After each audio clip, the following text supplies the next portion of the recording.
perkenalkan nama saya Selvi Sartika Wulan Manafe. Saya dari Prodi Psikologi kelas B, Universitas Nusa Cendana Kupang.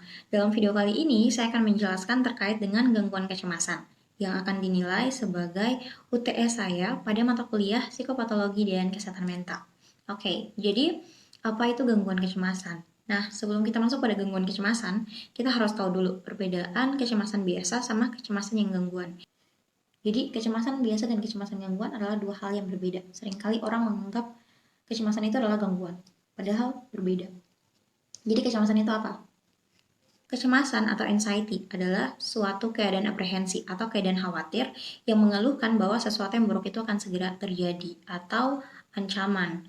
Nah, biasanya orang akan mengalami kecemasan ketika berhadapan pada situasi-situasi tertentu. Jadi kecemasan ini tuh bersifat situasional. Misalnya, ketika kita beradaptasi pada lingkungan yang baru, lalu cemas ketika akan mengambil keputusan-keputusan yang penting, lalu cemas ketika kita akan menghadapi ujian.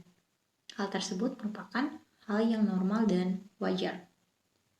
Namun, rasa cemas ini bisa menjadi tidak sehat dan tidak normal jika cemas yang muncul itu secara berlebihan atau tanpa ada alasan yang kuat, sampai sulit dikontrol, sampai membuat kita tuh menderita, sampai mengganggu aktivitas kita sehari-hari. Kondisi ini yang disebut dengan gangguan kecemasan atau anxiety disorder. Jadi harus bedakan cemas biasa sama cemas yang gangguan. Oke? Perbedaan lainnya tuh bisa dilihat dari intensitasnya, apakah ekstrim atau tidak. Misalkan intensitas pada cemas yang biasa itu masih bisa dikontrol atau masih bisa dikendalikan. Sedangkan pada intensitas yang gangguan itu sudah tidak bisa dikontrol lagi. Dia tuh persisten, jadi tidak bisa dikendalikan. Jadi itu adalah perbedaan cemas sama gangguan. Ada juga tipe-tipe dari gangguan kecemasan. Yang pertama itu ada generalized anxiety disorder atau gangguan kecemasan menyeluruh. Yang kedua itu ada panic attack, ada fobia spesifik, lalu ada PTSD atau post traumatic stress disorder. Biasanya orang yang mengalami GAD atau cemas menyeluruh, dia mengalami cemasnya itu secara terus-menerus sampai minimal tuh 6 bulan gitu. Jadi cemasnya itu udah kronis dan persisten, tidak bisa dikendalikan. Itu pada orang yang mengalami GAD.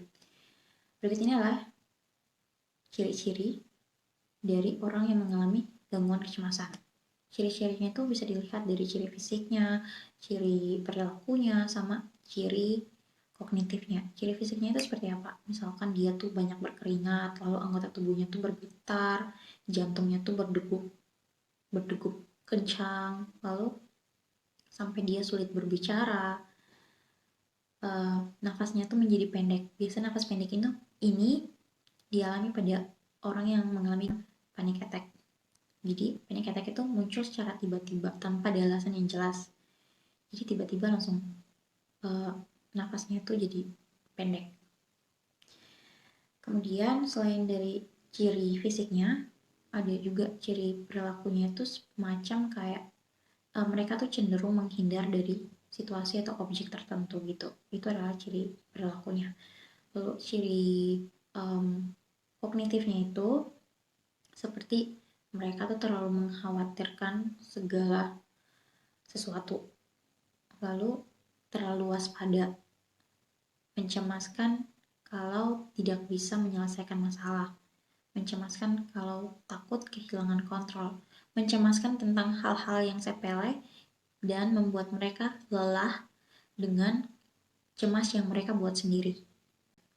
Itu adalah ciri-ciri dari gangguan kecemasan. Lalu, apa saja yang menyebabkan orang mengalami gangguan kecemasan?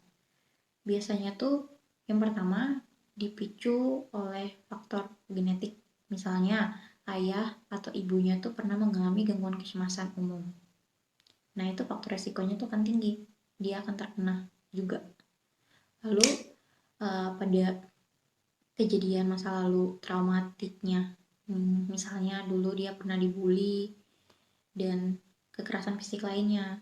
Nah, ketika dia dihadapkan pada situasi yang sama persis, pikiran-pikiran negatif masa lalunya itu akan muncul dan membuat dia jadi stres. Nah, stres ini yang memicu uh, gangguan kecemasan gitu. Kemudian selain dari traumatiknya itu, mungkin juga dia punya riwayat gangguan mental lain. Jadi itu adalah faktor dari gangguan kecemasan. Nah, cara penanganannya itu bagaimana? Biasanya tuh yang paling umum penanganannya itu menggunakan psikoterapi. Jadi psikoterapi itu untuk mengelola kecemasan. Dimulai dari belajar relaksasi, dari pernafasan, atau mungkin pakai teknik mindfulness gitu. Lalu bisa menggunakan juga obat-obatan. Obat-obatan itu membantu untuk bisa meredakan uh, gejala bisa meredakan kecemasan, terutama pada gejala fisiknya gitu. Jadi itu adalah penanganannya. Demikian penjelasan singkat terkait dengan gangguan kecemasan.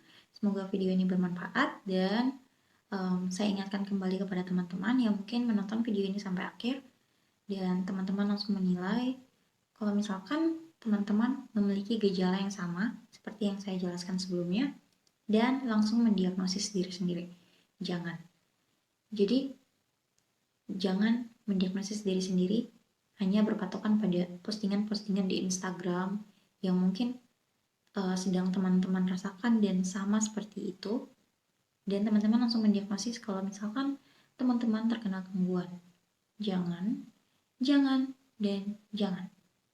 Oke, kalau misalkan teman-teman di sini ada yang mengalami kecemasan dan kecemasan tersebut sudah mengganggu aktivitas teman-teman sehari-hari dan kecemasan yang teman-teman rasakan tuh sampai berbulan-bulan,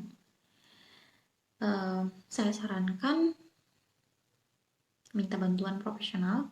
Ada baiknya pergi ke psikolog atau psikiater. Bukan berarti dalam tanda kutip kita itu orang gila, tapi kita peduli terhadap kesehatan mental kita. Oke, semoga video ini bermanfaat. Sampai jumpa di video selanjutnya. Bye-bye, salam sehat.